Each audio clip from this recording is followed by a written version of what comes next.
विठ्ठल उभा येणे विठ्ठले लाविले पिसे विठ्ठले लाविले पिसे येणे विठ्ठले लाविले पिसे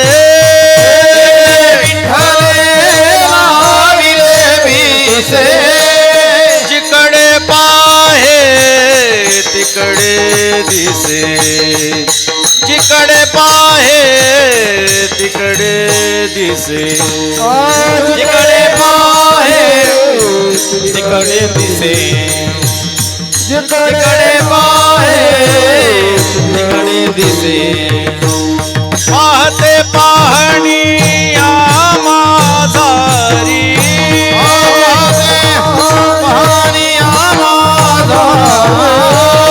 पाहते पाहणी माझारी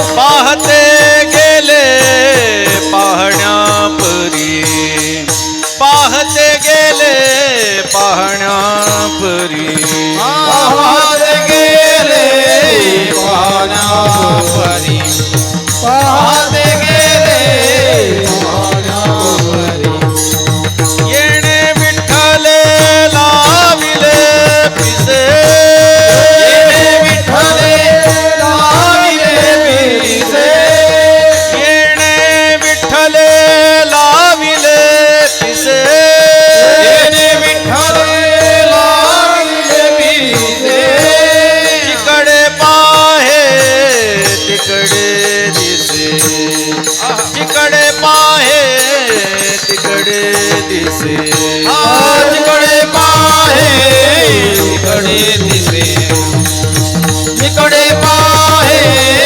तिकडे दिसे एका जनार्दनी एकू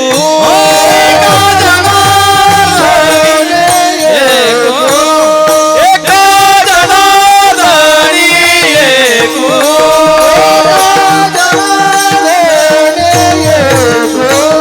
विठ्ठल अवलोकी लोकू विठ्ठल अवलोकी लोकू विठ्ठल अवलोकी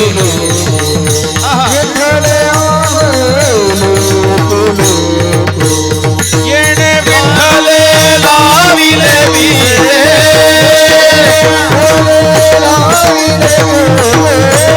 येणे विठ्ठले लाविले पिसे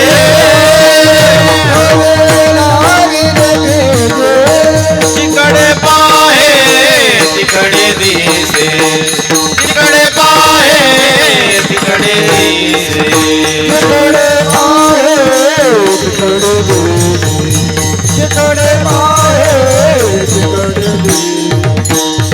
जय जय राम कृष्ण जय जय राम कृष्ण जय जय राम कृष्ण जय जय राम कृष्ण जय जय राम कृष्ण जय जय राम कृष्ण जय जय राम कृष्ण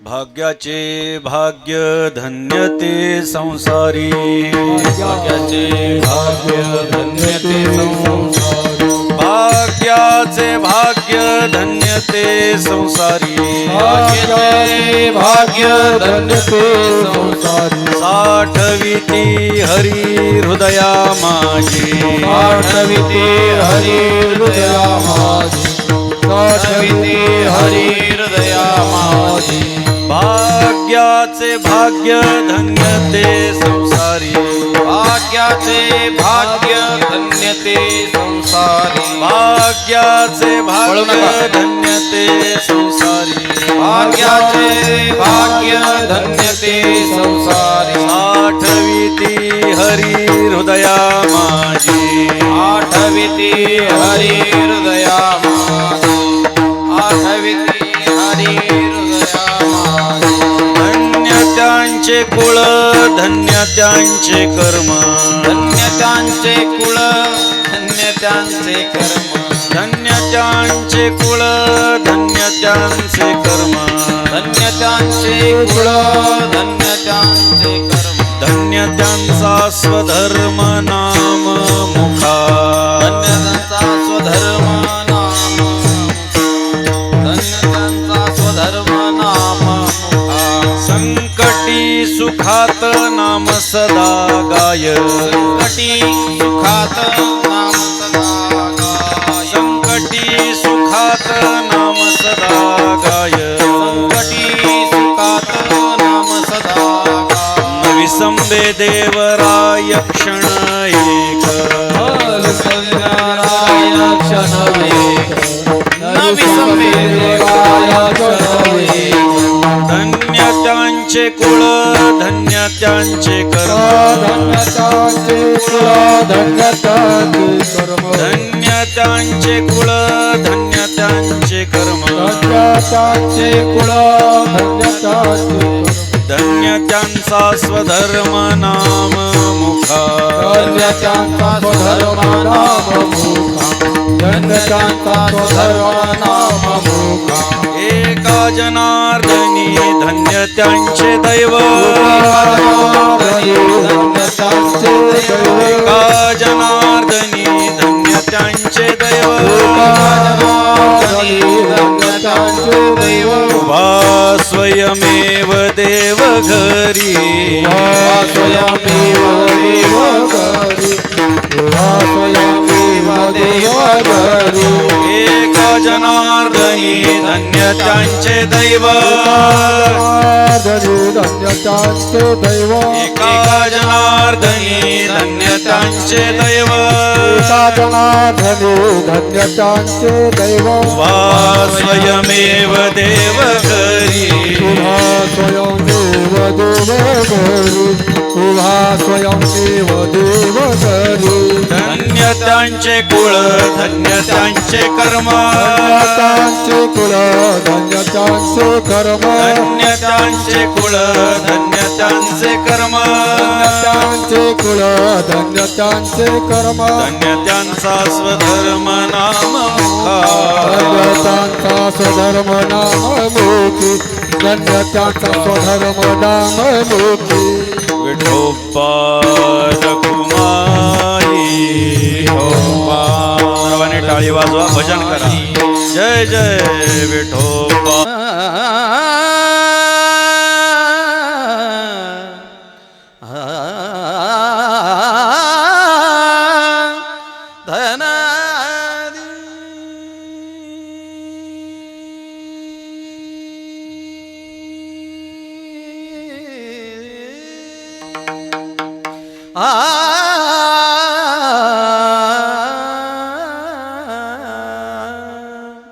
भाग्याचे ते भाग्य धन्य ते संसारी भाग्याचे ते भाग्य धन्य ते संसारी भाग्याचे ते भाग्य धन्य ते संसारी भाग्याचे ते भाग्य धन्य ते संसारी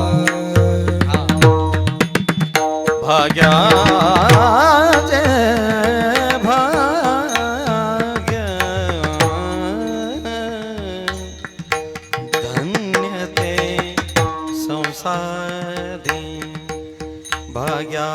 भाग्याचे भाग्य धन्य ते संसारी भाग्याचे भाग्य धन्य ते संसारी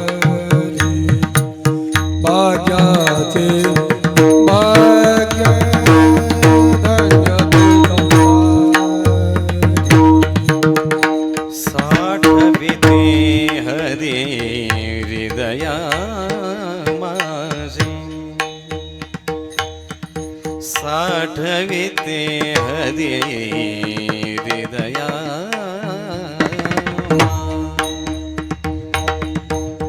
त्यांचे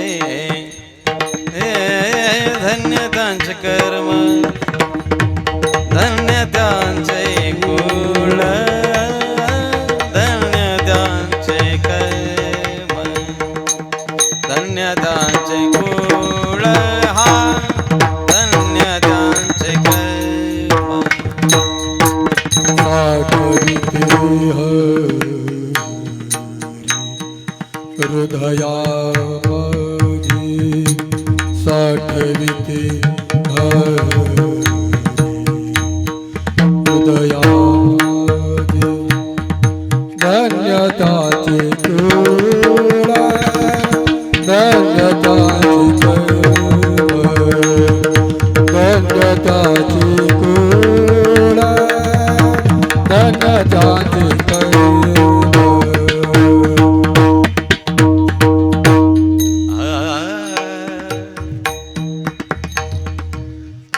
धन्य त्यांचा स्वधर्म धन्य त्यांचा स्वधर्म स्वधर्म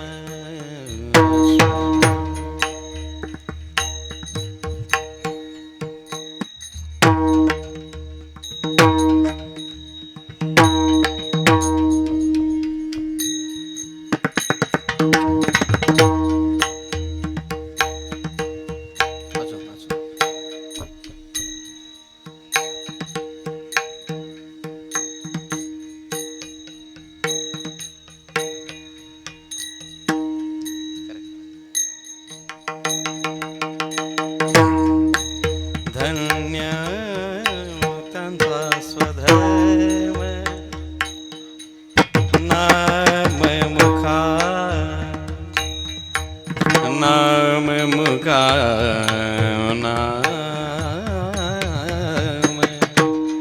नाम मुखा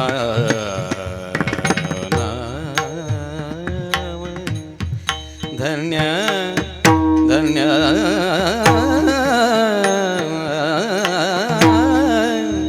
त्यांचा स्वधर्म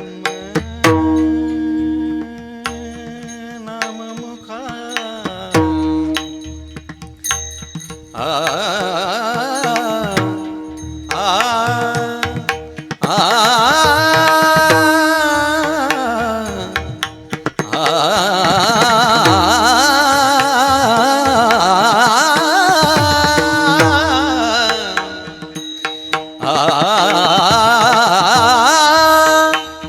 धन्य त्यांचा स्वधर्म स्वधर्म नाम मुखा नाम मुखा नाम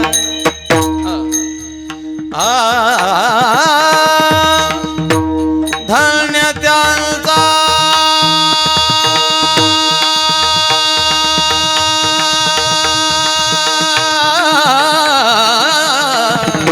स्वधर्म नाम स्वधर्म नाम मुखा स्वधर्म नाम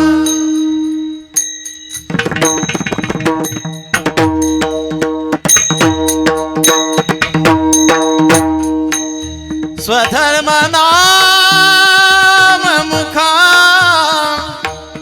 धन्य त्यांचा स्वधर्म नाम मुखा धन्य त्यांचा स्वधर्म धन्य त्यांचा हा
गुण धन्य त्यांचे कर्म धन्य त्यांचाच धर्म नाम मुखा धन्य त्यांचाच धर्म नाम मुखा नाम मुखा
धन्य त्यांचा स्वधाम नाम मुखा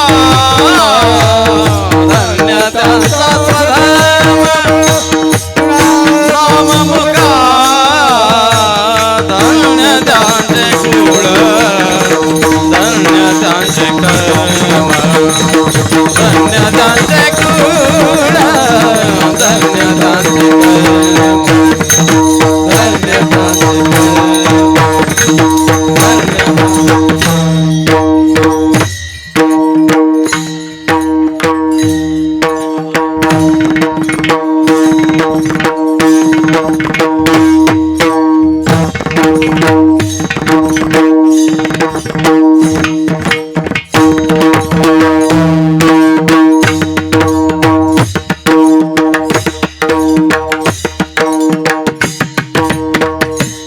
दत्त जनार्दन श्री एकनाथ शरण शरण एकनाथा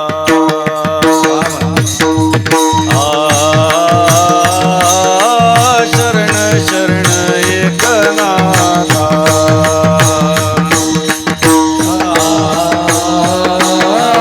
शरण शरण एकनाथा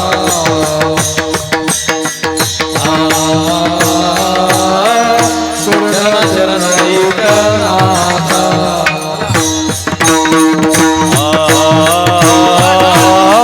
शरण शरण एकनाथा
परमार्थातल्या वाटेवरती चालणाऱ्या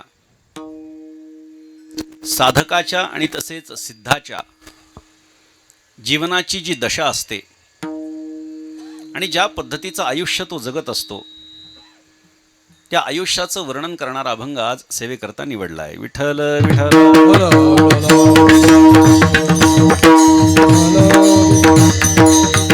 आपल्या तुळसण गावामध्ये जगद्गुरु श्री संत तुकाराम महाराज चॅरिटेबल ट्रस्टच्या माध्यमातून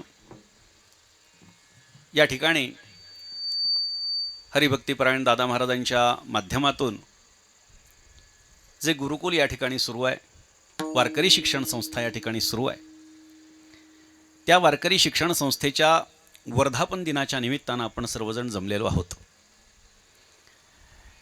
आणि खरोखर आपल्या वारकरी संप्रदायाच्या संबंधानं आपल्या अंतःकरणामध्ये नितांत श्रद्धा आहेच आहे, पण ती श्रद्धा, ते ऐश्वर्य हे व्यक्त झालं पाहिजे. आदरणीय पंडित महाराज या ठिकाणी उपस्थित आहेत. भाऊ, मी एक नेहमी भूमिका बजावत असतो. माझं नेहमी एक वाक्य असतं की आमच्या अंतःकरणातली श्रद्धा ही कायम व्यक्त स्वरूपातली असावी. त्यासाठी मी एक उदाहरण देत असतो. बऱ्याचदा मी दिलेलं आहे एका बिस्किटाच्या जाहिरातीचं, टी व्हीवरती येणाऱ्या एका बिस्किटाच्या जाहिरातीचं. त्यांना असं दाखवायचं होतं की आमच्या बिस्किटामध्ये काजू आहेत, तर का त्यांना असं सांगायचं होतं की आमचे बिस्किट बाकीच्या बिस्किटांसारखे नाहीत, त्याच्यात काजू आहेत. मग आता काजू सगळेच्या सगळे त्याचा चुरा करून जर त्याचं बिस्किट बनवलं तर कोणालाही वाटणार नाही की हे काजूचे बिस्किट आहेत. मग त्याच्यासाठी काय करावं लागतं? मैद्याचे जरी बिस्किट असतील आणि शेंगदाणे जरी काजू म्हणून लावले तरी सुद्धा लोकांना वाटतं काय काजू आहे. आणि त्याच्यामध्ये एक वाक्य आहे, त्यांनी सांगितलं, काजू हो या प्यार दिखना चाहिए. आमच्या अंतःकरणामध्ये वारकरी संप्रदायाच्या विषयी श्रद्धा आहे, प्रेम आहे, भक्ती आहे. त्याचा प्रसार प्रचार विशेषत्वानं समाजापर्यंत व्हावा असं वाटत असेल तर आमची श्रद्धा ही व्यक्त असली पाहिजे. नाथ महाराजांचा एक अभंग आहे, आपल्या सर्वांच्या पाठात असेल. आवडे देवासी तो ऐका प्रकार, नामाचा उच्चार रात्रंदिवस, तुळशीमाळ गळा हृदयी कळवळा वैष्णवांचा. बाह्य वेशाचं वर्णन आलेलं आहे, अंतर्वेशाचंही वर्णन आलंय, पण बाह्य वेशाचंही आलेलं आहे. हृदयी कळवळा वैष्णवांचा हे वारकऱ्यांचं अंतर्लक्षण. हा अभंग म्हणजे वारकरी संप्रदायाची आचारसंहिता आहे. हृदयी कळवळा वैष्णवांचा हे अंतर्लक्षण आहे, पण बाह्य लक्षण काय आहे? गोपीचंदनाचा टिळा आणि गळ्यामध्ये तुळशीची माळ. पण आता गंमत अशी आहे, बरीचशी स्वतःला वारकरी म्हणवणारी मंडळी गळ्यामध्ये तुळशीची माळ घालतात, पण कपाळाला गोपीचंदनाचा टिळा नसतो. ऐका, प्रत्येक वारकऱ्याची काय भूमिका असावी? आमच्या संत महात्म्यांनी ज्या ज्या काही खुणा आम्हाला सांगितलेल्या आहेत, ज्या ज्या काही गोष्टी आम्हाला नियम म्हणून सांगितलेल्या आहेत, ते नियम आपण सर्वांनी पाळले पाहिजेत. गोपीचंदनाचा टिळा हा प्रत्येकाच्या कपाळावर नाही, गळ्यामध्ये तुळशीची माळ आहे. मला तर कधी कधी भीती अशी वाटते सुशांत महाराज, की कालांतरानं वारकरी संप्रदाय आणि माळकरी संप्रदाय असे दोन संप्रदाय होतात की काय? कारण जे वारकरी असतात त्यांच्या गळ्यात माळ असतेच, पण जे माळकरी असतात ते वारकरी असतातच असं नाहीये. लोकांचा गैरसमज काय आहे सध्या? लोक स्वतःच्या गळ्यातल्या माळा दाखवतात, म्हणतात हे बघा आम्ही वारकरी आहेत. तुम्ही वारकरी नाहीत, तुम्ही माळकरी आहेत. माळकऱ्यानं वारकरी होण्यासाठी वारकरी व्हावं लागतं, वारी करावी लागते, पंढरपूरच्या वारीला जावं लागतं, नित्यनेमाचं पालन करावं लागतं, कपाळाला गोपीचंदनाचा टिळा लावावा लागतो. नुसतं गळ्यात माळ धारण केली आणि दाखवली माझ्या गळ्यात माळ आहे म्हणजे कोणी वारकरी होत नाही. दिसलं पाहिजे, माझी भूमिका ही आहे, दिसलं पाहिजे. ही छोटी छोटी मुलं या ठिकाणी सगळे फेट्यामध्ये दिसत आहेत आपल्याला. काय कारण आहे हे सगळं करण्याचं? दिखना चाहिए. आमचं ऐश्वर्य आहे, ही आमची खरी परंपरा आहे. ठीक आहे, आज परिस्थिती अशी आहे की अनेक ठिकाणी काय, या ठिकाणी जर आपण बघितलं तर श्रोत्यांमध्ये एकही वयोवृद्ध असा नाही की ज्याच्या डोक्यावरती फेटा आहे.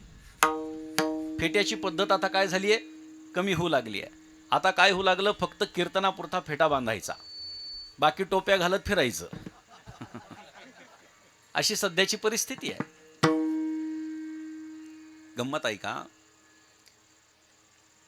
या छोट्या छोट्या मुलांच्या मनावरती जो सकारात्मक होणारा परिणाम आहे त्यानं आपला वारकरी संप्रदाय भावी काळातही भरभक्कम राहील याचं द्योतक आहे, लक्षात ठेवा. विठ्ठल विठ्ठल.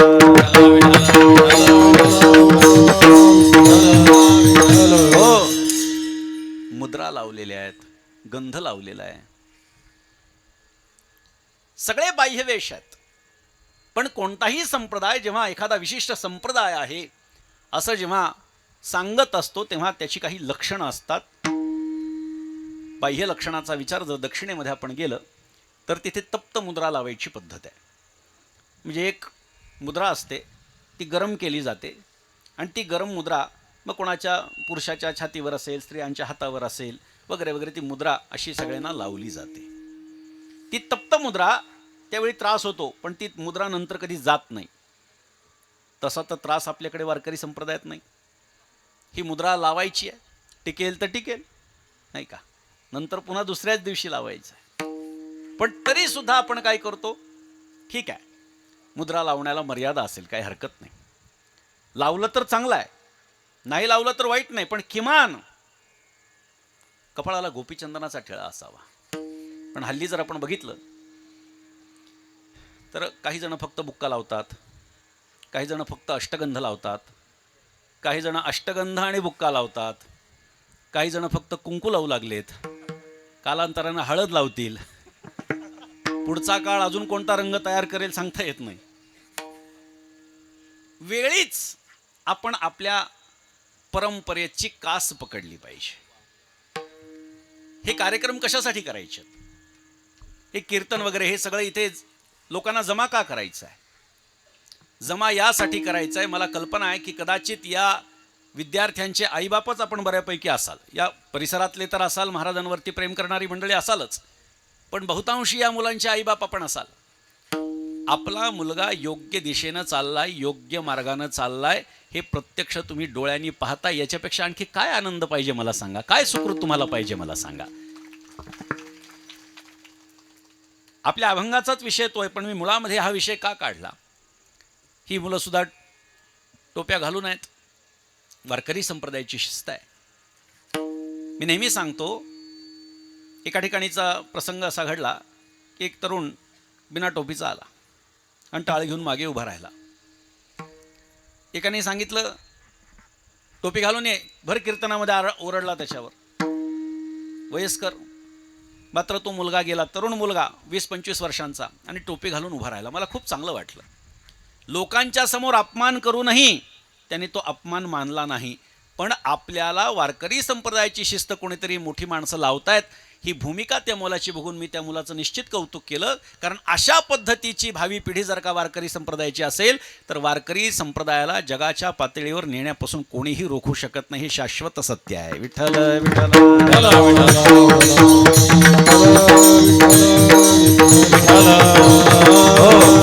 आणि मुलं घडवण्याचं कष्ट फार असतात, लक्षात घ्या.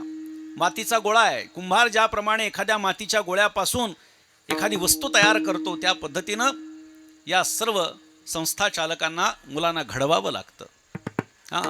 प्रसंगी संसाराच्या नावे घालून या शून्य, अशी परिस्थिती आहे, लक्षात घ्या.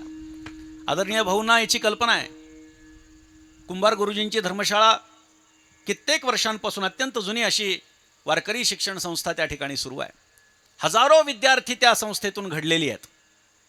आणि ही घडवत असताना प्रसंगी संसाराला सुद्धा बाजूला करावं लागतं. आणि खरी गोष्ट अशी आहे की एखादी व्यक्ती जर परमार्थ मार्गामध्ये असेल तर त्याच्या अर्धांगिनीनं त्यांना सहकार्य करावं लागतं, तरच यश प्राप्त होतं. लक्षात घ्या.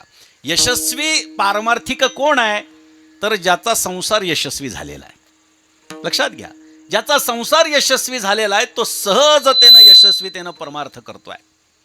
एकनाथ महाराज तर त्याचं आदर्श उदाहरण आहे. गृहस्थ जीवनाचा विचार जर आपण केला तर एकनाथ महाराजांसारखं जीवन आपल्याला इतरत्र बघायला मिळणार नाही. उच्च प्रतीचा परमार्थ, उच्च प्रतीचा संसार हा एकनाथ महाराजांनी आपल्या जीवनामध्ये केला आणि त्यामुळे एक आदर्श जीवन एकनाथ महाराजांचं आपल्या डोळ्यासमोर आहे. त्यामुळे भगवंताचं आपण नेहमी ऐकतो की चरित्र हे उच्चारणीय आहे, पण संतांचं चरित्र हे आचरणीय आहे. संतांच्या चरित्राप्रमाणे आपण आचरण करायला हवं. भगवंताच्या चरित्राप्रमाणे आचरण करण्याचं काही काम नाही, आपली तेवढी पात्रताही नाही. अर्थात संतांच्या चरित्राप्रमाणे वागण्याची पण आपली पात्रता नाही आहे, पण त्यांच्या पावलावरती पाऊल ठेवून चालल्यानंतर निश्चितच आपल्याला यश प्राप्त होणार आहे. सांगू का, संतांच्या पावलावरती सुद्धा पाऊल आपण ठेवू शकत नाहीत. ते एवढे पवित्र पाऊल आहेत की त्यांची पाऊल ज्या मार्गानं गेलं त्याच्या बाजूबाजूनं त्यांच्या प्रत्येक पावलाला नमस्कार करत नतमस्तक होत होत पुढे जायचं, तर निश्चितपणे त्यांची कृपा आपल्याशिवाय आपल्यावरती झाल्याशिवाय राहणार नाही. म्हणून हा आदर्श अशा पद्धतीचा हा कार्यक्रम आहे. इथे आल्यानंतर प्रसन्न वाटलं. सुंदर वातावरण. ही मुलं ही भावी कीर्तनकार आहेत, भावी गुणीजन आहेत आणि वारकरी संप्रदाय या परिसरामध्ये महाराष्ट्रामध्ये वाढवण्याचं काम करणारी ही पुढची पिढी आहे.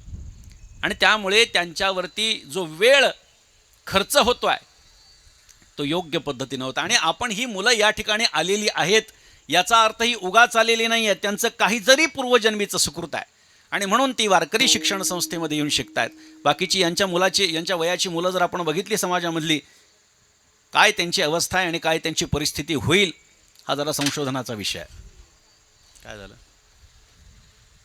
हा खरं संशोधनाचा विषय आहे. आणि म्हणून या ठिकाणी ही विद्यार्थी मंडळी आणि या गुरुकुलचा वर्धापन दिन साजरा होत असताना दादा महाराज असेल किंवा अमृत असेल, अत्यंत निष्ठेनं या परिसरामध्ये ही सेवा सुरू ठेवतो आहे. ही सगळी मंडळी त्यांना सहकार्य करत आहेत. नाथषष्ठीच्या दिवशी सुशांत महाराजांनी सांगितलं असा असा कार्यक्रम आणि तुम्हाला यावं लागेल. निश्चित मी लगेच होकार दिला. सगळी मंडळी आहेत ही, याच्यातली बरीचशी मंडळी पैठणमध्ये येतात, नाथषष्ठीला येतात. नाथषष्ठीचा सोहळा काय हे सगळ्यांना माहिती आहे. या कार्यक्रमाच्यासाठी आमचे नारायण खिल्लारी गुरुजी या ठिकाणी उपस्थित आहेत आणि त्यांचा आत्ता आपण चाल ऐकली. वारकरी संप्रदायामध्ये जिथे जिथे मोठे कार्यक्रम असतील, भव्य दिव्य कार्यक्रम असतील, तिथे त्यांची उपस्थिती असती. कधी कधी असंही होतं की ते आहेत म्हणजे कार्यक्रम मोठा आहे अशी पण परिस्थिती अनेक ठिकाणी असते. अशी सगळी मंडळी या ठिकाणी उपस्थित आहेत आणि म्हणून अभंग जो निवडला आहे नाथ महाराजांचा, तो एखाद्या साधकाच्या जीवनामध्ये जी सिद्धी प्राप्त होते ती सिद्धी प्राप्त करण्याच्यासाठी कोणत्या कोणत्या क्रियेतून त्याला जावं लागतं याचं वर्णन करणारा हा अभंग आहे. म्हणून आता आपण अभंगाकडे वळू. विठ्ठल विठ्ठल विठ्ठल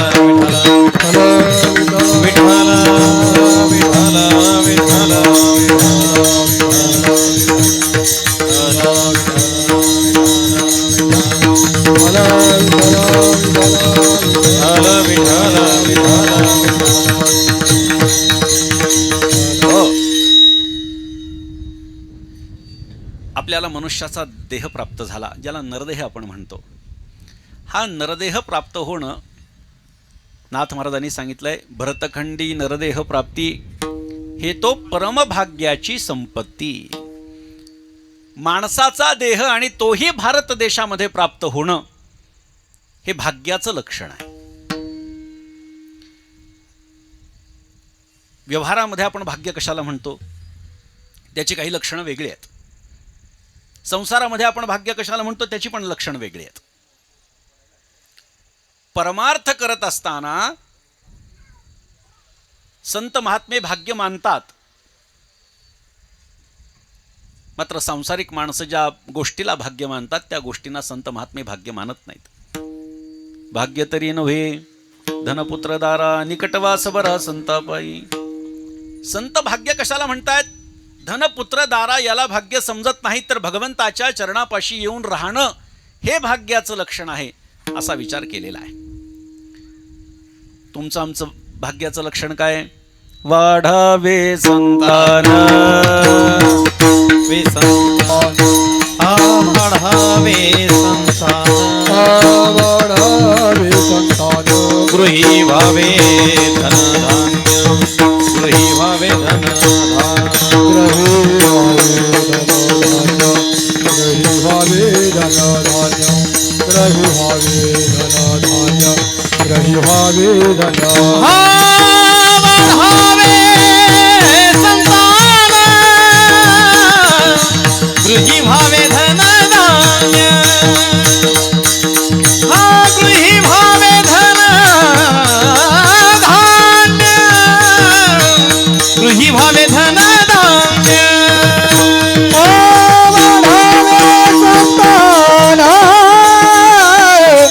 ग्रही भावे धनधान्य ग्रही भावे धनधान्य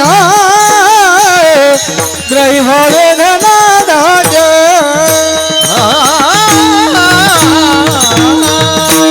वाढावे संतान गृही भावे धनधान्य ही तुमची आमची भाग्याची लक्षणं आहे. तुमचं आमचं भाग्याचं लक्षण वेगळं आहे, संतांचं भाग्याचं लक्षण वेगळं आहे. साधारणतः भाग्याची व्याख्या करायची झाली तर ऐका बघा, पडतीये का? एखादी गोष्ट आपल्याकडे नसावी, तिची आपल्याला गरज असावी आणि कष्टाशिवाय ती प्राप्त व्हावी, याला म्हणायचं भाग्य. विठ्ठल विठ्ठल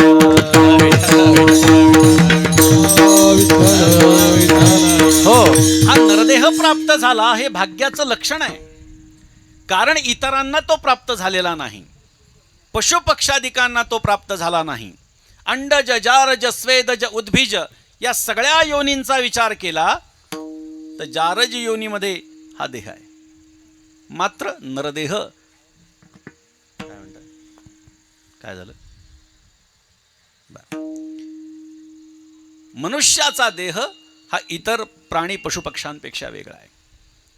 आपल्याला एक श्लोक माहिती असेल, आहार निद्रा भयमैथुनंच सामान्यमेतत् पशुभिर्नराणां धर्मो हि तेषां अधिको विशेषो धर्मेन हि न पशुभिस्समानः. किंवा नाथ महाराज म्हणतात, आहार निद्रा भयमैथुन सर्व योनीसी समसमान, मनुष्य देहींचे ज्ञान अधिक जाण सर्वांसी. आहार प्रत्येकाला गरजेचा आहे. प्रत्येकाचा आहार स्वतंत्र असेल पण आहार गरजेचा आहे. त्या कासवीच्या पिल्लाच्या बाबतीमध्ये सांगितलं जातं, कासवीचे बाळ वाढे कृपादृष्टी. कृपादृष्टीनं मातेनं आपल्या छोट्याशा पिल्लाकडे बघितल्यानंतर काही न खाता पिता ते पिल्लू मोठं होतं. याचा अर्थ ते काही खात नाही, त्याचा काही आहार नाही असं नाही. आईची कृपा हा त्याचा आहार आहे. गुप्तधनावरती नाग बसलेला असतो असं म्हणतात.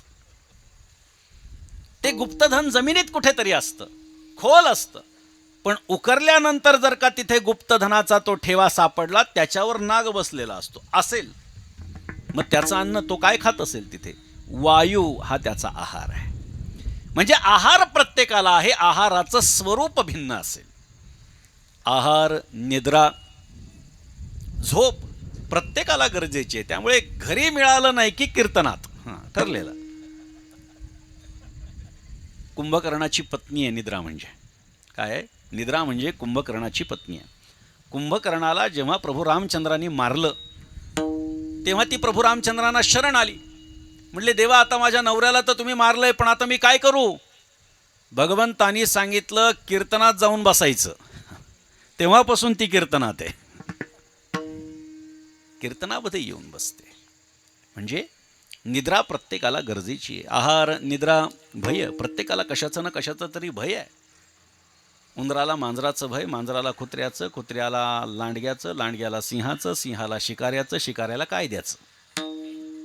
कशाचं ना कशाचं तरी भय प्रत्येकाला आहे. म्हणून संतांनी सांगितलंय, उठा उठा जागा पाठी भय आले मोठे.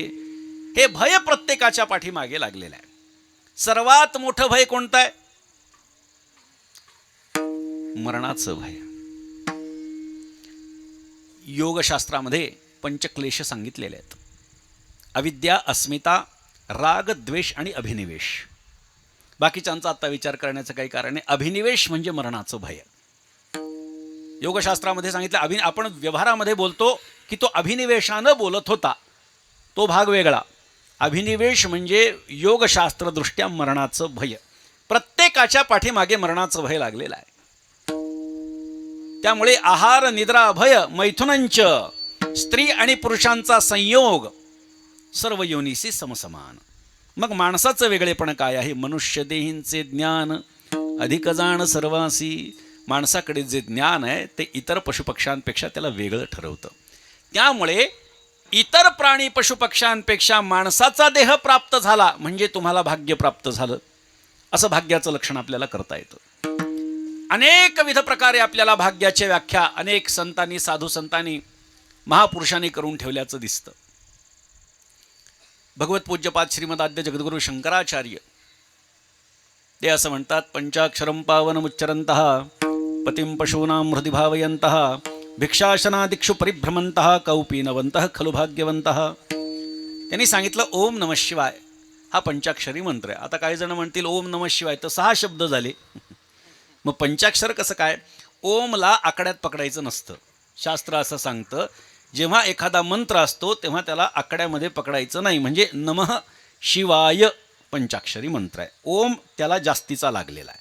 त्यामुळे ज्यांना एखाद्या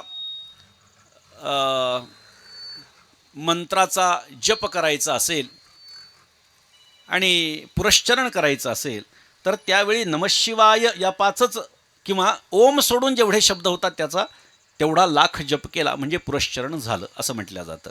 पंचाक्षरम पावनम उच्चरंतः, पावन असणारा ओम नमः शिवाय हा जो जप आहे, जो त्याचा उच्चार करतो, पंचाक्षरम पावनम उच्चरंतः पशुपतीनां हृदि भावयन्तः, पशुपतीनाथ भगवान श्री विश्वेश्वराला जे हृदयामध्ये नित्य धारण करत असतात. भिक्षाशनादिक्षु परिभ्रमन्तः, भिक्षेमध्ये मिळालेलं, यदृच्छेमध्ये मिळालेलं खाऊन जे इतस्ततः परिभ्रमण करीत असतात. कौपीनवंतः खलु भाग्यवंतः, असे लंगोटीधारक हेच खरे भाग्यवान आहेत. अशी भाग्यवंताची लक्षणा आचार्यांनी केलेली आहे. ज्ञानोबारायांचा विचार करा. ज्ञानोबारायांनी सुद्धा भाग्यवंताची काही लक्षणं सांगितलेली आहेत. 2 प्रकारे लक्षणं सांगितली आहेत. हरिपाठाचाच फक्त जर आपण विचार केला तर ज्ञानशास्त्राच्या दृष्टीनं भाग्यवान आणि अभागी, आणि भक्तिशास्त्राच्या दृष्टीनं भाग्यवान आणि अभागी, अशी 2 विविध प्रकारे केवळ फक्त हरिपाठाचा विचार केला तर आपल्याला ही गोष्ट लक्षात घेता येते. ऐका काय सांगितलंय. अभक्त कोण आहे? अभागी कोण आहे भक्तिशास्त्राच्या दृष्टीनं? नाही जासी भक्ती तो पतित अभक्त, हरीसी न भजत दैवहत. ज्याच्याकडून भक्ती घडत नाही तो भक्तिशास्त्राच्या दृष्टीनं ज्ञानोबारायांनी सांगितलेला अभागी हरिपाठात. मग भाग्यवान कोण आहे? हरिनामसार, जिव्हा या नामाची उपमा त्याच्या दैवाचं कोण वर्णन करू शकेल ज्याची जिभाच हरिनामाची होऊन गेलेली आहे. म्हणजे ज्ञानोबारायांनी भक्तिशास्त्र दृष्ट्या सांगितलं, भगवंताची जो भक्ती करत नाही तो अभागी, आणि ज्याच्या मुखामध्ये भगवंताचं नाव आहे म्हणजे जो भक्ती करतो तो भाग्यवान. भक्तिशास्त्राच्या दृष्टीनं. ज्ञानशास्त्राच्या दृष्टीनं विचार करा. उपजोनी करंटा. करंटा म्हणजे काय? अभागी. जन्माला येऊन तो अभागी आहे जो अद्वैताची वाट जाणत नाही. ज्ञानशास्त्राच्या दृष्टीनं अभागी. आणि भाग्यवान कोण? मोक्षरेखे आला, मोक्षाच्या सीमारेषेपर्यंत जो आलेला आहे तो भाग्यानं नटलेला आहे. म्हणजे काय? ज्ञानशास्त्राच्या दृष्टीनं तो भाग्यवान आहे. मग ज्ञानोबारायांनी सांगितलेली व्याख्या, आचार्यांनी सांगितलेली व्याख्या आणि तुमची आमची व्याख्या, याच्यातली नेमकी व्याख्या योग्य कोणती भाग्याच्या दृष्टीनं, याचं चिंतन करा. तुम्ही आम्ही सर्वजण वारकरी आहोत, त्यामुळे संत जे म्हणतात ते आम्हाला पूर्व दिशा आहे आम्हाला ती. पण काही जण बुद्धिवादी आहेत. बुद्धी लावतात, कोणत्याही गोष्टीचा विचार बुद्धीनं करतात, नसली तरी. बरं का, हल्ली काय चालू आहे आपण पाहतोय सोशल मीडियामध्ये, काय चालू आहे? बुद्धिवादी. मग त्यांना जर का आपल्याला पटवून सांगायचं असेल तर काहीतरी कसोटी, ताळा परताळा आपल्याला ठरवावं लागेल. पहिल्यानं दुसऱ्याला भाग्यवान म्हटल्याच्या नंतर दुसऱ्याला अभागी म्हणण्याची जेव्हा पहिल्यावर पाळी येणार नाही तेव्हा पहिल्याने म्हटलेला भाग्यवान हा खरा भाग्यवान. लक्षात आलं मी काय म्हणतोय ते?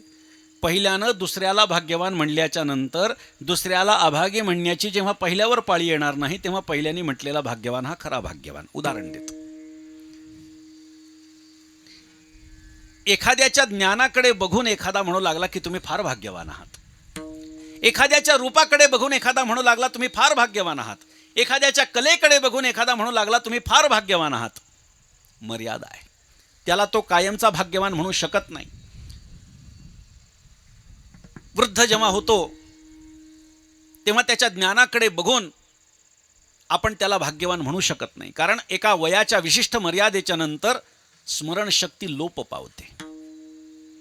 काही बघा वयस्कर ते म्हणतात, वयस्कर काही वारकरी असतील ते म्हणतात लय अभंग पाठ होते, आता आठवत नाही. खरंय, असू शकतं, पण त्याच्यामध्ये वयाचा अनुनय करून वयाचा आधार घेत पाठ नसलेले सुद्धा हेच म्हणतात लई पाठ होते. त्यावेळी धकून जातं, त्यावेळी त्यांचं धकून जातं. एखाद्याची कला तारुण्यामध्ये जी रग वाजवण्यामध्ये गाण्यामध्ये असते ती वृद्धापकाळामध्ये होत नाही. हात वाजवणारे असतील तर हात थकून जातात, म्हणणारे असतील तर घसा दुखायला लागतो, जे काही असेल ते. एखाद्याच्या रूपाकडे बघून एखाद्याला भाग्यवान म्हणू लागला, त्याला तो कायमचा भाग्यवान म्हणू शकत नाही. वयाच्या विशिष्ट मर्यादेच्या नंतर त्याचं रूपसुद्धा क्षीण होणार आहे. लोक म्हणतात तारुण्यामध्ये फार सुंदर दिसायचा, पण आता नाही. आता नाकमुख गळू लागले, लाळ आणि शेंबूड, श्वानापरी गती झाली अवघे म्हणती हाड हाड, अशी त्याची अवस्था होऊन जाते. म्हणजे एखाद्याकडे बघितल्याच्या नंतर त्याला कायमचा भाग्यवान म्हणू शकतो का, या विषयाचा विचार केला तर नाही म्हणू शकत. मात्र एखाद्याला भगवंताची प्राप्ती झाली आहे की नाही हे बघून एखाद्याला भाग्यवान म्हणू शकतो. ऐका, एकाला भिकारी, त्या भिकाऱ्याला लॉटरी लागली, 1 कोटी रुपयाची लॉटरी लागली. त्याच्या हातात आज पैसे आले, काल लॉटरी लागली, आज पैसे आले. लॉटरी लागण्याच्या आधी तो कोण होता, भाग्यवान होता का अभागी? अभागी. लॉटरी लागल्यानंतर काय झालं? भाग्यवान. याच्याकडे पैसा आला हे चोरांना कळालं, दुसऱ्या दिवशी दरोडा पडला, आता काय? अभागी. म्हणजे त्याचं भाग्य हे कायम वर्णन करण्यासारखं नाही. मात्र एखाद्याला भगवंताची प्राप्ती झाली आहे की नाही हे बघून जर आपण एखाद्याला भाग्यवान म्हटलं तर एकदा परमात्म्याची प्राप्ती झाल्यानंतर परमात्म्याची अप्राप्ती केव्हाही होऊ शकत नाही. यत गत्वा न निवर्तन्ते, जिथे गेल्यानंतर पुन्हा परत येण्याची गरज पडत नाही, अशी अवस्था परमात्म्याच्या प्राप्तीमध्ये आहे. म्हणून परमात्म्याची प्राप्ती झाली म्हणजे भाग्यवान तो झाला. मग या ठिकाणी जर आपण विचार केला, या अभंगाचा जर आपण विचार केला तर या अभंगामध्ये एकनाथ महाराजांनी फक्त भाग्य सांगितलंय का हो? नाथ महाराजांनी भाग्याचं भाग्य सांगितलंय. ते कशाच्या योगानं? अभंगाचं पहिलं चरण. भाग्याचे भाग्य धन्य ते संसारी, भाग्याचे भाग्य धन्य ते संसारी, भाग्याचे भाग्य धन्य ते संसारी, भाग्याचे भाग्य धन्य ते संसारी, भाग्याचे भाग्य धन्य ते संसारी, साठविती हरी हृदया माझी, साठविती हरी हृदया माझी, धन्य त्यांचे कुळ धन्य त्यांचे कर्म, धन्य त्यांचे कुळ धन्य त्यांचे कर्म, धन्य त्यांचे कुळ धन्य त्यांचे कर्म, धन्य त्यांचे कुळ धन्य त्यांचे कर्म, साठविते हरी हृदया माझे, साठविते हरी हृदया माझे, धन्य त्यांचे कुळ धन्य त्यांचे कर्म, धन्य त्यांचे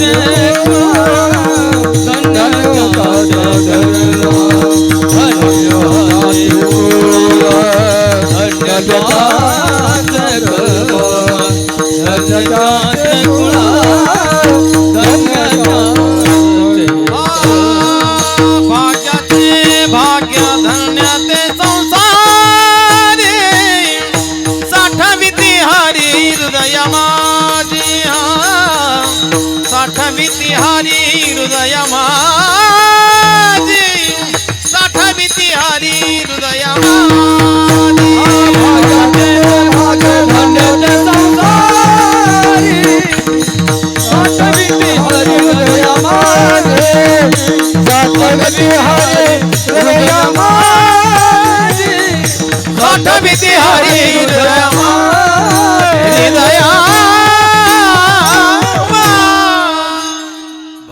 भाग्याचे भाग्य धन्य ते संसारी. नाथ महाराज फक्त भाग्याबद्दल बोलत नाहीत, भाग्याच्या भाग्याबद्दल बोलतात. सोली व भाग्य ज्याला आपण म्हणू शकतो. द्राक्षाचा एखादा गोड घट जर असेल, त्याचं एक एक द्राक्ष खाल्ल्यानंतर ते गोडच लागणार आहे. पण सांगू का, त्या द्राक्षाला एक छोटंसं साल असतं वर पातळ, ते साल काढा आणि मग खा, ते आणखी गोड आहे. त्याला भाग्याचं भाग्य म्हणा. लक्षात घ्या, भाग्याचं भाग्य म्हणजे काय, हीच भूमिका आहे. भाग्याचे भाग्य धन्य ते संसारी. हा, तुकोबाराय काय म्हणतात, काय भाग्य नाही नाही नाही नाही तुकाराम महाराजांचं एक असंच प्रमाण आहे की भाग्याच्या संबंधाने भाग्यवंत म्हणून तया शरण गेले पंढरी राय हा भाग निराळा आहे. जन्माला आल्याच्या नंतर काही विशेष क्रिया ज्यांच्याकडनं घडते ते भाग्यवान म्हटले तुकोबारायांनी. बरं का, धन्य ते संसारी. हां, दयावंत जे अंतरी, येथे उपकारासाठी आले घर जा वैकुंठी. हां, संसारामध्ये आल्यानंतर ते धन्य आहेत जे दयावंत आहेत, उपकार करण्यासाठी आलेत. म्हणून संसारामध्ये धन्यता ही अनेक कारणांनी सांगितलेली आहे, अनेक कारणांनी सांगितलेली आहे. नाथ महाराजांनी या ठिकाणी जे भाग्याचं भाग्य सांगितलेलं आहे ते मुखामधून भगवंताचं नाव येण्याच्या संबंधानं सांगितलेलं आहे. म्हणजे नरदेहामध्ये आलेला जो आहे तो भाग्यवानच आहे. पण सगळ्यांना भगवंताच्या नामाची भक्ती किंवा नामाची सेवा घडत नाही. ते नुसते भाग्यवान आहेत. पण जे भगवंताच्यासाठी आपलं जीवन व्यतीत करतात, जे भक्ती मार्गाची कास धरतात, ते भाग्याचेही भाग्यवान आहेत. साठविती हरी हृदया माझी, त्या हृदयामध्ये हरीला साठवणारे. हृदयामध्ये विकार ज्यांच्या आहे तो कदाचित मनुष्य म्हणून भाग्याचा असेल, पण अंतःकरणामध्ये परमात्म्याला साठवून ठेवणारा जो आहे तो भाग्याचा भाग्यवान आहे. आता हृदयामध्येच का, कारण परमात्म्याच्या राहण्याचं स्थानच हृदय आहे. हृदयबंदी खाना केला आत विठ्ठल कोंडीला, आम्ही भावे बळीवंत तुझं घालू हृदयात, तैसा हृदयामध्ये मी रामू. अशी अनेक आपल्याला प्रमाण देता येतील की अंतःकरणामध्येच परमात्मा येऊन राहू शकतो. पण गंमत ऐका, भक्ताच्या अंतःकरणामध्ये तो परमात्मा येऊन राहतो. येण्याची मुभा त्याला आहे, पण जाण्याची परवानगी नाही. स्वतःच्या मनानं तो अंतःकरणामध्ये येऊन राहू शकतो, पण बाहेर पडायचं असेल तर परवानगी घ्यावी लागती देहाच्या मालकाची, अंतःकरणाच्या मालकाची. आपल्याकडे सूरदास एक कवी होऊन गेले. बिल्वमंगल आणि सूरदास एकच आहे असं काही जणांचं म्हणणं आहे, किंवा बिल्वमंगलाचाच अवतार सूरदास आहे असं काही जणांचं म्हणणं आहे. वेगवेगळ्या वदंती त्या संबंधाने आहेत. असो, बिल्वमंगलाची कथा आहे. दोन्ही डोळ्यांनी अंध. देव प्रसन्न झाला बालपणामध्ये आणि सांगितलं 2 वर मागू शकतोस म्हणले तू. त्यांनी सांगितलं पहिला वर मला डोळे दे. भगवंतानं डोळे दिले.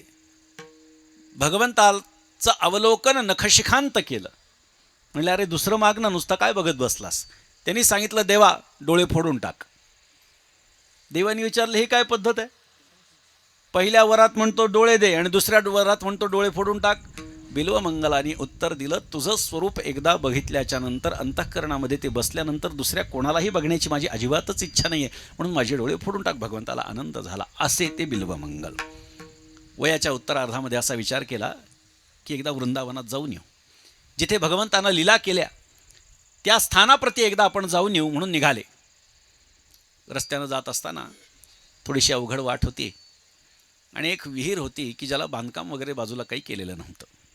त्या विहिरीच्या दिशेनं अंध असलेले, दोन्हीही डोळ्यांनी अंध असलेले, चर्मचक्षू नसलेले असे बिल्वमंगल निघाले.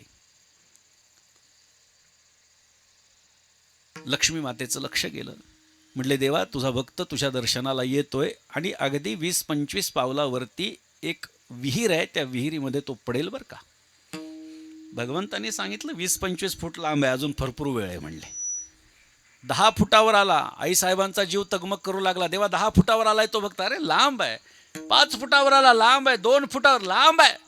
आणि त्या विहिरीत पाय पडणार एवढ्यात परमात्मा बालरूपात प्रगट झाला आणि बिल्वमंगलाचा हात ओढला आणि सांगितलं, हो दिसत नाही का बाबा, विहिरीत पडला असताना. आरडाओरडा केला. बिल्वमंगलाने सांगितलं, खरंय बाबा, अंध आहे, मला दिसत नाही, विहिरीत जाणार होतो का मी. हो. कुठे जायचंय?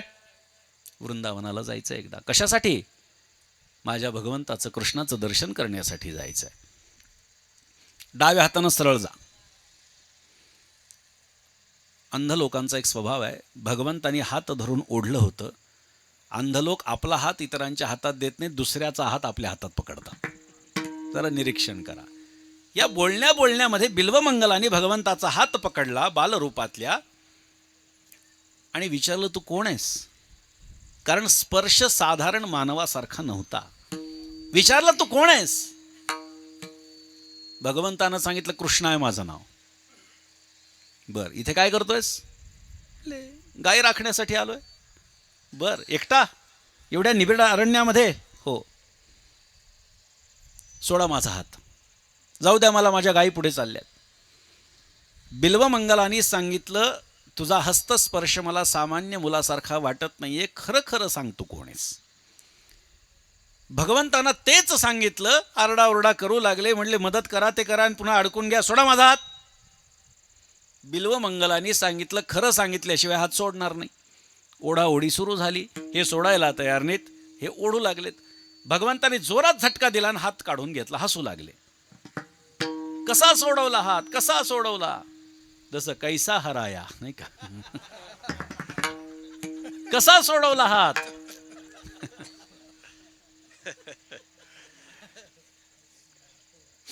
हसू लागले. असा हसू लागल्याच्या नंतर बिल्वमंगलही हसू लागले. बघा, आपण जिंकलो आणि आपल्याला आनंद झाला आणि आपण आनंद व्यक्त करतोय, याच्यात काही विशेष गोष्ट नाही. पण आपण जिंकलो, आपल्याला आनंद झाला आणि हरलेलाही जर आनंद व्यक्त करत असेल तर मनात शंका निर्माण होती की झालं काय नेमकं. बिल्वमंगलही हसू लागले. विचार आला की तुम्हाला हसायला काय झालं? मी तुमच्या हातातून हात सोडवून घेतला, मी जिंकलो म्हणून मला आनंद झाला, म्हणून मी हसलो. पण तुम्ही हरलात, तुमच्या हातातून मी हात काढून घेतला, मी जिंकलो, तरी तुम्हाला हसण्याचं काय कारण आहे? आणि आता सांगू का कोण आहे? मी भगवान आहे म्हणले, भगवान श्रीकृष्ण आहे. आता बोला. बिल्वमंगलांनी सांगितलं, हे तर मला आधीच कळालं होतं. मग हसता कशाला?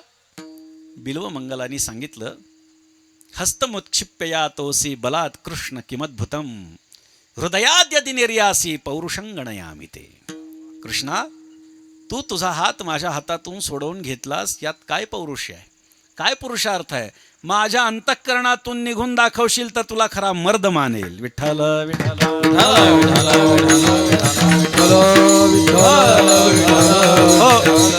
काही जण म्हणतील, जर आत जाऊ शकतो तर बाहेर येऊ शकत नाही का? नाथ महाराजांनी भागवतामध्ये एक दृष्टांत दिला आणि सिद्धांत मांडला. जो शुष्क काष्ठ स्वये कोरी, तो कोवळ्या कमळा माझारी, भ्रमर गुंतला प्रीतीवरी, केसर माझारी कुचंबो नेदी. भुंगा असतो, गुंग गुंग गुंग गुंग करत असतो ना, त्याची एक सोंड असते. त्या सोंडेची ताकद अशी आहे की कोरड्या लाकडाला तो आरपार भेदून मोठं छिद्र करतो. ज्यांचे जुने वाडे आहेत, त्यांच्या जुन्या वाड्यांना असं छिद्र असतील बघा, ते छिद्र कोणी केलेत? या भुंग्यानी केलेले असतात. हा भुंगा काय करतो? छिद्र करतो. त्याची सोंडेमध्ये एवढी ताकद आहे. पण तोच भुंगा काय करतो? कमलपत्रावरती, कमलदलावरती बसतो आणि त्याचं अमोद ग्रहण करतो, रसपान करतो. आणि ते करत असताना काही कमळं अशी असतात की जी दिवसा फुलतात आणि रात्री बंद होतात. काही कमळं अशी असतात की जी रात्री फुलतात आणि दिवसा बंद होतात. दिवसभर फुललेलं पण संध्याकाळी बंद बंद होणारं ते कमळ, त्याच्याकडे लक्ष जातं त्याचं की हे कमळ आता हळूहळू बंद होत आहे. पण मनामध्ये असा विचार करतो की मला जागाच किती लागणार आहे? एवढ्याशा जागेतून तर असा निघून जाईल, एवढ्याशा जागेतून तर असा निघून जाईल, अजून थोडंसं बंद होऊ द्या, अजून थोडंसं बंद होऊ द्या.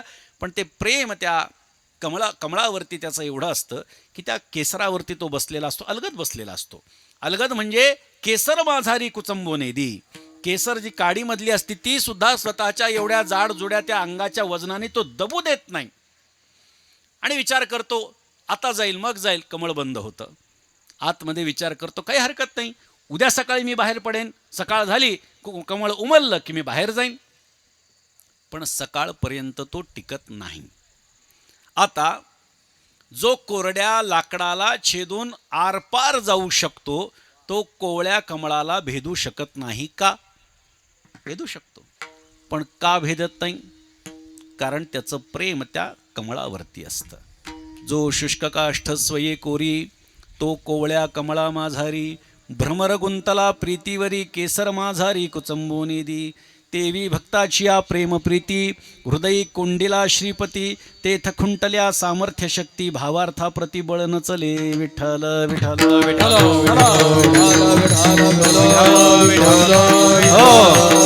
जो भावार्थ त्या भक्ताकडे असतो, त्या भावार्थाच्या समोर भगवंताचं बळ चालत नाही. काय बळ आहे भगवंताकडे? कर्तुम अकर्तुम अन्यथा कर्तुम शक्तिधारक आहे. पण त्याचं सुद्धा बळ त्या ठिकाणी चालत नाही. एवढं भक्तीचं बळ, भावाचं बळ संतांच्याकडे आहे. आणि म्हणून आम्ही भावे बळीवंत तुझं घालू हृदयात. म्हणून हृदय हे भगवंताच्या राहण्याचं स्थान आहे. म्हणून नाथ महाराज म्हणतात, भाग्यवान कोण आहे? नरदेहाला आलेला भाग्यवान आहे. पण भाग्याचं भाग्य कोणाकडे आहे? जो नरदेहामध्ये आलाय आणि अंतःकरणामध्ये ज्याच्या परमात्मा येऊन बसलेला आहे. आमचे सावता महाराज भाग्यवान आहे, ज्यांच्या हृदयामध्ये, ज्यांच्या अंतःकरणामध्ये तो परमात्मा येऊन बसला. आमचे सगळे संत भाग्यवान आहेत, ज्यांच्या अंतःकरणामध्ये त्या परमात्म्याच्या शिवाय दुसरं कोणी नाही आहे. आणि म्हणून अर्थात भाग्याच्या संबंधानं चिंतन करत असताना काही त्याच्या विरुद्धार्थी किंवा समानार्थी शब्दसुद्धा आपल्याला पाहायला मिळतात. भाग्यवान, अभागी, मंदभागी, असं पण भाग्याचं काही वर्णन आहे बरं का. अभागी कोण आहे? ज्याला दुर्दैवी आपण म्हणतो. दुर्दैवी कोण आहे? ज्याला नरदेहच मिळाला नाही तो दुर्दैवी. बरं, भाग्यवान कोण आहे? ज्याला नरदेह मिळाला तो भाग्यवान. आणि भाग्याचा भाग्यवान कोण आहे? ज्याच्या अंतःकरणामध्ये परमात्मा येऊन साठतो तो भाग्याचा भाग्यवान आहे. मग मंदभागी कोण आहे? मंदभागी कोण आहे? जो नरदेहामध्ये आलाय पण अंतःकरणामध्ये परमात्म्याला साठवायचं हे ज्याला कळत नाही. ज्याला नरदेह प्राप्त झालेला आहे पण या नरदेहामध्ये आल्याच्या नंतर काय करायचं हे ज्याला कळत नाही, तो मंदभागी आहे. एखाद्या मोठ्या कुळामध्ये जन्माला आला पण सामान्यांसारखं जीवन जगत असेल तर तो मंदभागी आहे. भगवान श्रीकृष्णाच्या कुळामध्ये जन्म प्राप्त होणं ही साधी गोष्ट आहे का? सांगा मला. भगवंताच्या कुळात जन्म घेणं ही साधी गोष्ट नाही. द्वारकेमध्ये सगळेच यादव, काही भगवंताच्या कुळातले, काही त्यांच्या भाऊकीतले, पण ते सगळे यादव. यादव कुमार, एक 18-20 वर्षांची मुलं ही वनामध्ये खेळण्याकरता गेली. त्याच्यामध्ये सांब होता, जांबवतीचा पुत्र, भगवान श्रीकृष्णाच्या पत्नीचा एक मुलगा सांब. दिसायला सुंदर. भगवान एवढा सुंदर आहे तर त्याचा मुलगा निश्चितच सुंदर असेल. आत्मा वै पुत्र नामासी, तो जो आत्मा आहे तोच मी पुत्र रूपानं जन्म घेतो, हे वेदवचन आहे. आणि त्यामुळे भगवान श्रीकृष्णासारखं त्याचं सौंदर्य, नाजूकपणा. आणि त्या झाडाखाली काही साधू बसलेले होते, त्यांचं अनुष्ठान चालू होतं. नाथ महाराजांनी भागवतामध्ये सांगितलं त्यांचं अनुष्ठान चालू. आणि ह्या मुलांनी असा विचार केला की आपण काय करू, या साधूंची जरा थट्टा करू, गंमत करू, मजा करू म्हणले. त्या सांबाला स्त्रीचा वेश घातला, स्त्रीचे वस्त्र घातले आणि 9 महिन्याची गर्भिण वाटेल अशा पोटाला कपडा गुंडाळला. 2 मित्रांना मुलींचे कपडे घालून त्याच्या ते दोघांच्या खांद्यावर हात ठेवून असं मंद मंद तो चालू लागला.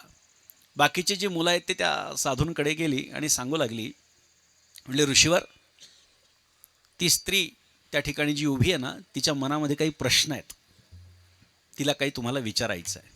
साधूंनी सांगितलं, ज्याला कोणाला प्रश्न विचारायचा त्यांनी या समोर.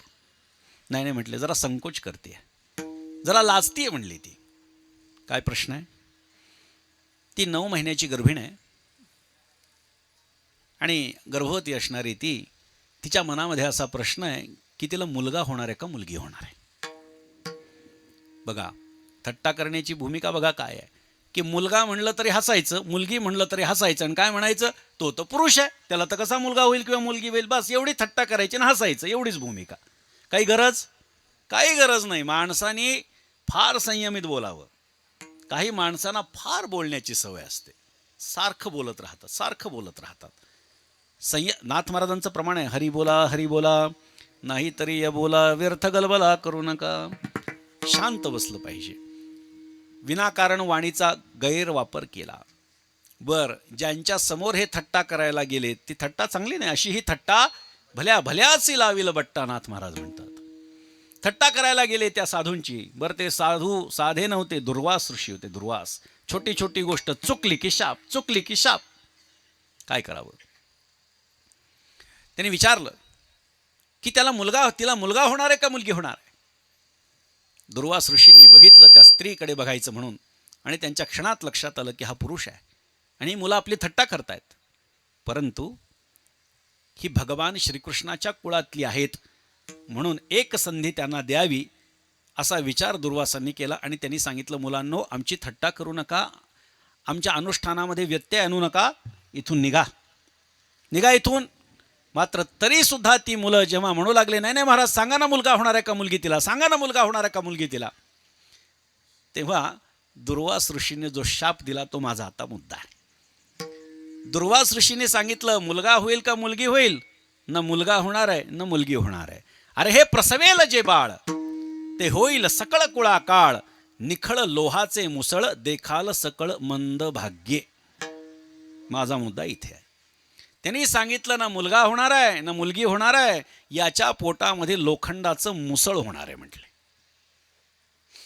माझा दृष्टांत खरं संपला, पण काही लोकांची भूमिका असते की पुढं काय झालं, कारण बऱ्याच जणांना कथा माहिती नसते की पुढे काय झालं असेल, तर ते अगदी थोडक्यामध्ये सांगतो. माझा मुद्दा इथेच संपलेला आहे की मंदभागी कोण आहे? अहो, भगवान श्रीकृष्णाच्या कुळामध्ये जन्म प्राप्त झाला आणि एवढं कळत नाही की साधूंची थट्टा करू नये. हे मंदभाग्याचं लक्षण आहे. अवस्था मोठी आहे, मोठ्याच्या घराण्यामध्ये जन्म प्राप्त झालेला आहे, पण मोठ्यांच्या घराण्यामध्ये जन्म प्राप्त होऊनही तुमची वागणूक जर का सर्वसामान्यांची सारखी असेल तर तुम्हाला कोणी मोठं म्हणणार नाही, मोठं समजणार नाही. ती मुलं घेऊन गेली तिकडे. उग्रसेन आणि सगळे दरबारी बसलेले होते. सांगितलं असं असं झालं, शिव्या घातल्या. काय करावं, कशाला केलं? आता सगळे म्हणले, आता जे झालं ते झालं, आता याचं काय करायचं ते ठरवा. सगळ्यांनी मिळून एक निश्चय केला. म्हणले, ज्याच्यामुळे आपल्या कुळाचा नाश होणार आहे त्याचाच नाश करून टाकू म्हणले आपण. म्हणजे त्या मुसळाचं पीठ करायचं, समुद्रात फेकून द्यायचं, त्याच्यामुळे आपल्या कुळाचा नाश होण्याचं काही कारणच नाही. झालं. छोटासा तुकडा होता आतला, गाभा ज्याला म्हणतात, तो काही चूर्ण होईना. मग असा विचार केला की थोडंसं दूर त्याला टाकून देऊ. समुद्रामध्ये टाकलं. ते जे चूर्ण आहे ते प्रभास क्षेत्राला वाहत वाहत गेलं आणि त्याच्या इरिका तयार झाल्या, लोखंडासारख्या काठ्या तयार झाल्या. त्या तुकड्याचं काय झालं? तो तुकडा माशाने गिळला. माशाला कोळ्याने पकडलं, त्याला विकण्याच्या दृष्टीनं फाडलं, कापलं. त्याच्यात लोखंडाचा तुकडा. त्याला आनंद झाला, माशाचे पण पैसे मिळणार, लोखंडाचे पण पैसे मिळणार. जरा नामक व्याधाला त्याने ते विकला आणि विकल्याच्या नंतर त्याने त्याचा एक बाण तयार केला, बाणाचं टोक तयार केलं आणि शिकारीला गेला. भगवान श्रीकृष्णाने उद्धवाला उपदेश केल्याच्या नंतर निरोप पाठवला होता की आता माझी जाण्याची, निजधामाला जाण्याची वेळ आलेली आहे, त्यामुळे सगळ्यांना यादवांना सांगा की तुम्ही प्रभास क्षेत्राला जा. प्रभास क्षेत्र कोणतं? जिथे हे सगळं वाहवत गेलं ते. सगळेजण त्या ठिकाणी गेले आणि भगवान निजधाम गमनाच्या आधी अश्वत्थ वृक्षाच्या खाली पायावर पाय टाकून बसलेले. त्या व्याधाला वाटलं ते हरिण आहे. त्यांनी बाण मारला आणि भगवंताच्या पायाच्या अंगठ्यात घुसला. पकडायला गेला, लक्षात आलं भगवंताच्या पायामध्ये रुतलाय तो माझा बाण. क्षमा मागितली, परंतु भगवंतानं सांगितलं, काही क्षमा मागू नको, मला काही त्रास झाला असं समजू नकोस. काय ते तत्वज्ञान सांगायचं ते सांगितलं. त्याला स्वर्गारोहण त्याचं झालं आणि भगवंत निजधामाला गेले. जसे भगवंत निजधामाला गेले, द्वारका समुद्रामध्ये बुडून गेली. हे सगळे प्रभास क्षेत्राला गेलेले. तिथे गेल्याच्या नंतर देवधर्म झाला, जेवण झालं आणि मैरेयक नावाची मदिरा पिले. मदिरापान केल्याच्या नंतर काही कळत नसतं लोकांना आपण काय करतोय. मुक्ताची अवस्था जशी असते ना, काय खातो आम्ही कासं या सांगाते, तशीच जणू काही यांची अवस्था आहे. पण अवस्थांती फरक हा वेगळा आहे, ही गोष्ट लक्षात घ्या. काही कळत नाही. आणि मग काय झालं, त्यांनी दारू पिल्याच्या नंतर काही बोलणं कळत नाही, वाद सुरू झाला. वादाचं रूपांतर मारामारीत, मारामारीचं रूपांतर लढाईत आणि लढाईचं रूपांतर युद्धात झालं. एकमेकांना मारून बरेचसे यादव संपले. आता तुटलेल्या हत्यारानं सुद्धा मारल्यानंतर समोरचा मरत नाही म्हणल्यानंतर यांना प्रश्न पडला, आता मारायचं कसं राहिलेल्यांना. या इरिका उगवल्या होत्या, त्या उपसल्या आणि एकमेकांना मारून सगळे यादव संपले. याला यादवी माजणं म्हणतात. आपापसात भांडणं करून मरणं याला यादवी माजणं म्हणतात. भगवंतानं या सगळ्या गोष्टी खरं तर घडवलेल्या आहेत, परंतु इथे जर आपण बघितलं, हे मंदभागी भगवान श्रीकृष्णाच्या कुळामध्ये जन्माला आले, पण महत्त्व कळालं नाही. म्हणून देखाल सकळ मंदभाग्य. अशा पद्धतीनं अनेक दृष्टीने याचा विचार करता येणं शक्य. असो, नाथ महाराज म्हणतात, भाग्याचे भाग्य धन्य ते संसारी, साठविती हरी हृदया माझी. धन्य त्यांचे कुळ, धन्य त्यांचे कर्म, धन्य त्यांचा स्वधर्म नाममुखा. आपण सर्व ही सगळी मुलं जिथे शिक्षण घेतात या संस्थेमध्ये, या गुरुकुलामध्ये, ही खरोखर भाग्याचे भाग्यवंत आहेत. त्याचं कारण असं आहे की नरदेह तर प्राप्त झालेला आहे, पण एवढ्या बालवयामध्ये आई वडिलांच्या आज्ञेनुसार, त्यांच्या निर्देशानुसार आणि काही विद्यार्थ्यांच्या आवडीनुसार ती आपल्या गुरुकुलामध्ये जाऊन शिक्षण घेत आहेत.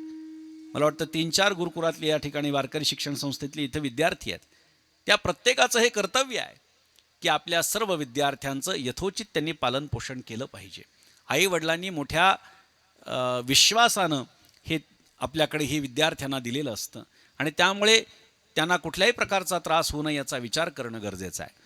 आपण वारकरी शिक्षण संस्था चालवतो, हे चालवत असताना काहीतरी नियम हे आपण घालून घेतले पाहिजेत. ते असे माझ्या दृष्टीनं सध्याच्या काळामध्ये एवढेच नियम मला असं वाटतंय भाऊ, मला असं वाटतं की हल्लीच्या काळामध्ये लग्नामध्ये काही जण टाळ पखवाज घेऊन जातात आणि नाचतात. बरं, विरोध केल्यानंतर काही जण काय म्हणतात की डीजेवरती पिक्चरच्या सिनेमाच्या गाण्यावर नाचण्यापेक्षा भजनात नाचलेलं चांगलं. काही वाईट नाही आहे, विषय वाईट नाही आहे, पण आपल्या वारकरी विद्यार्थ्यांचा बँडबाजा होऊ देऊ नये एवढी एक रास्त अपेक्षा आहे. लक्षात ठेवा, बँडबाजा नाही झाला पाहिजे. आपल्या या विद्यार्थ्यांना आपण कीर्तनकार म्हणून घडवणार आहोत का इतरांच्या समोर नाचणारे म्हणून घडवणार आहोत, याचा विचार आपण केला पाहिजे. त्यामुळे वारकरी शिक्षण संस्थेतले विद्यार्थी, एखादा महात्मा येणार असेल त्यांच्या स्वागताला जरूर त्यांनी जावं, नाचावं, निश्चितपणे नाचावं. एखादी धर्माच्या संबंधानं कुठली मिरवणूक असेल त्याच्यामध्ये निश्चित असावं, दिंडी असेल निश्चित असावं, पण कोणाच्याही लग्नामध्ये आणि अशा पद्धतीनं टाळ पखवाज घेऊन नाचणं, वैयक्तिक माझी तरी भूमिका सांगतो की मला ही गोष्ट पटत नाही आणि संप्रदायाला सुद्धा कदाचित ते पटणार नाही. मी हे सांगतोय कशासाठी, ही सगळी भाग्यवंत मुलं आहेत हां, आणि त्यांचे कर्म, त्यांचं कुळ हे या निमित्तानं धन्य होणार. मी या दृष्टीने थोडासा या अभंगाचा विचार करतो. धन्य त्यांचे कुळ, धन्य त्यांचे कर्म, धन्य त्यांचा स्वधर्म नाममुखा. आता या ठिकाणी स्वधर्म काय सांगितलेलं आहे, मुखामध्ये नाम.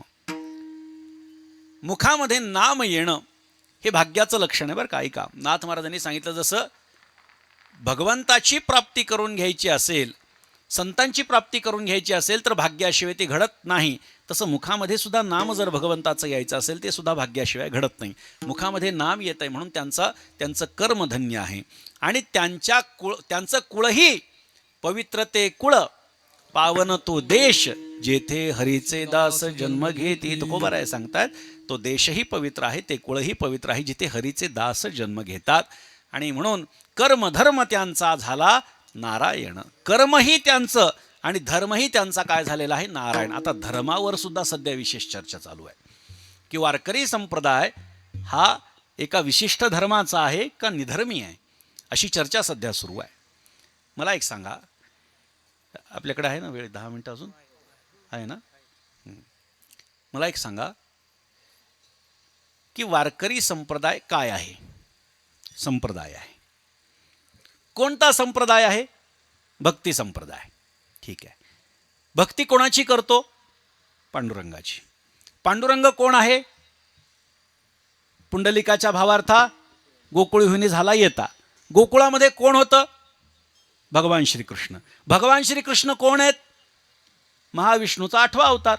महाविष्णू कोणाच्या धर्माचे आहेत, हिंदू धर्माचे.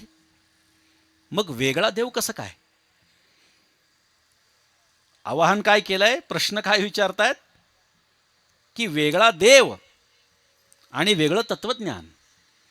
इथे वेगळा देव नाही हे सिद्ध झालं. बरं, वेगळं तत्वज्ञान कसं. भगवान श्रीकृष्ण जर का महाविष्णूचा 8वा अवतार आहे, त्यांनी अर्जुनाला केलेला उपदेश म्हणजे श्रीमद भगवद्गीता आणि त्याची प्राकृत टीका म्हणजे ज्ञानेश्वरी. भगवान श्रीकृष्णानं उद्धवाला केलेला उपदेश म्हणजे 11 स्कंद श्रीमद भागवताचा, त्याची मराठीतली प्राकृत टीका म्हणजे काय आहे, एकनाथी भागवत आहे. प्रस्थानत्रयीतले 2 ग्रंथ ही भगवान श्रीकृष्णाच्या मुखातून आलेली आहेत. आणि तिसरा ग्रंथ तुकोबारायांची गाथा, याला आपण पंचम वेद मानतो. वेदाचा सार तुकोबांनी काढलेला आहे. म्हणजे वेद कोणत्या धर्माचे? तो हिंदू धर्माचे. मग हिंदू धर्मापेक्षा वारकरी संप्रदाय वेगळा कसा असू शकतो? सत्य सनातन वैदिक हिंदू धर्माचा एक भक्तिपंथ म्हणजे वारकरी संप्रदाय आहे. विठ्ठल विठ्ठल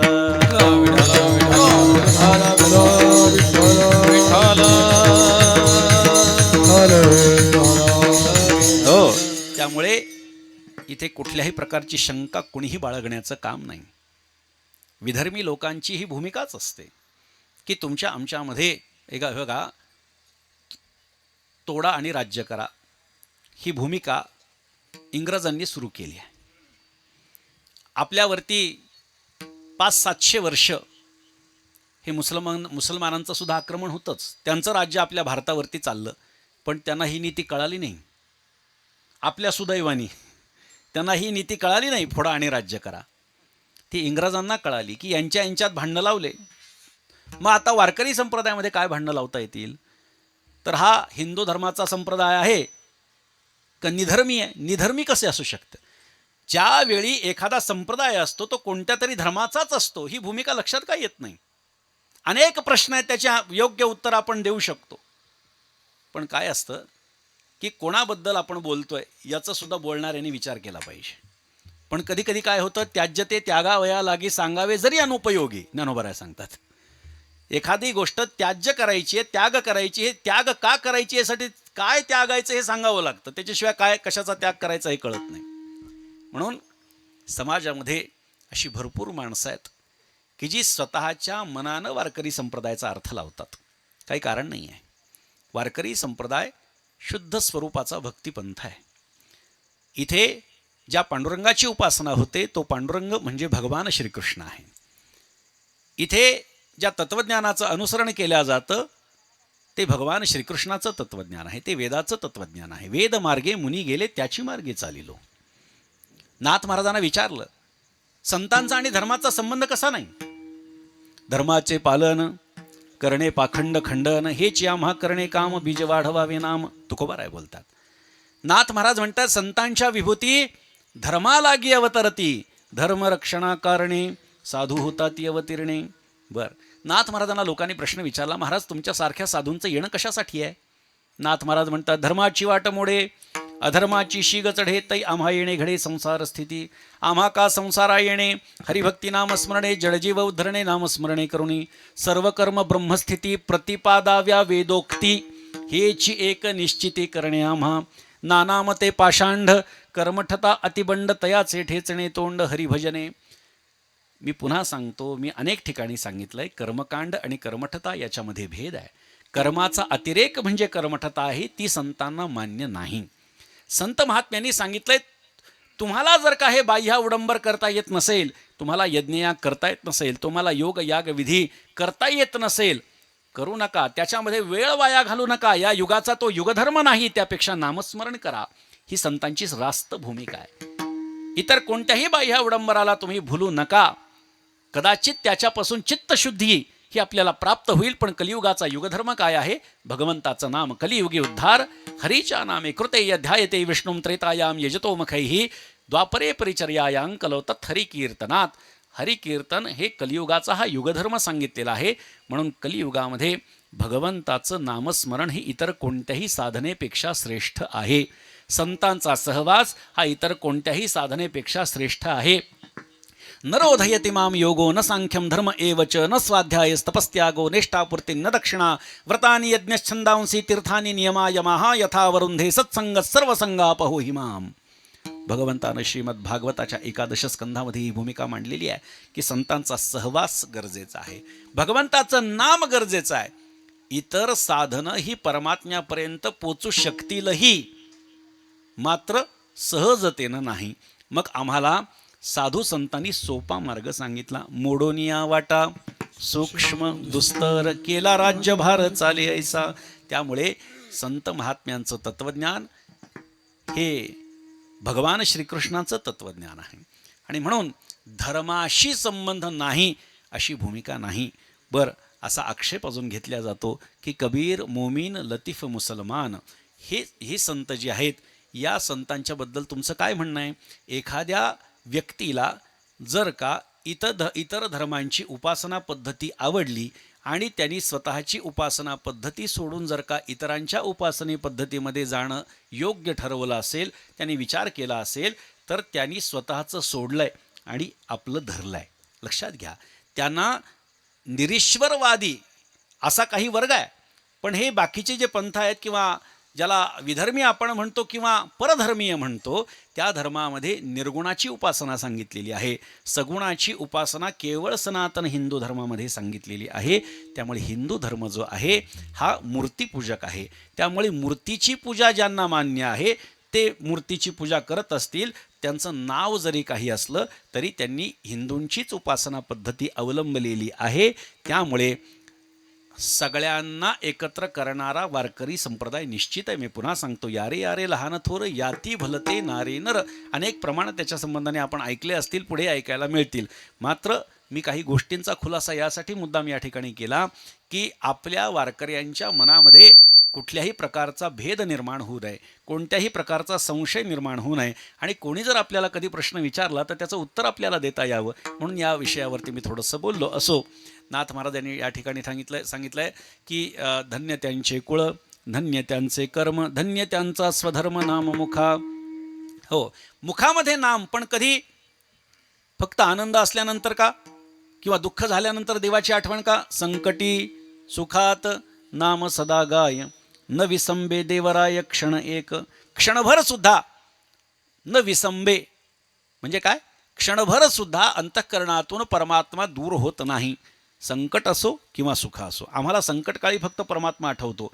मात्र खरा जो भक्त आहे भगवंताचा, त्याला संकटामध्ये असो किंवा सुखामध्ये असो भगवंताचं नाम गाणं त्याला आवडतं. संकटी सुखात नाम सदा गाय, न विसंबे देवराय क्षण एक. धन्य त्यांचे कुळ, धन्य त्यांचे कर्म, धन्य त्यांचा स्वधर्म नाम मुखा. एका जनार्दनी धन्य त्यांचे दैव. आता पुन्हा उपक्रम उपसंहार. भाग्याचा विचार पहिल्या चरणात केला, शेवटच्याही चरणामध्ये विचार सांगितला. एका जनार्दनी धन्य त्यांचे दैव. दैव म्हणजे भाग्य. उभा स्वयमेव देव घरी. त्यांचीही जी क्रिया त्यांच्या माध्यमातून घडलेली आहे त्याचा परिपाक काय आहे? उभा स्वयमेव देव घरी. त्यांच्या घरी स्वतः परमात्मा उभा राहतो. मला कधी कधी हा प्रश्न भाऊ असा पडतो की नाथ महाराजांनी हा अभंग स्वतःसाठीच तर लिहिला नसेल, कारण नाथ महाराजांच्याकडे भगवंत 36 वर्ष राबला.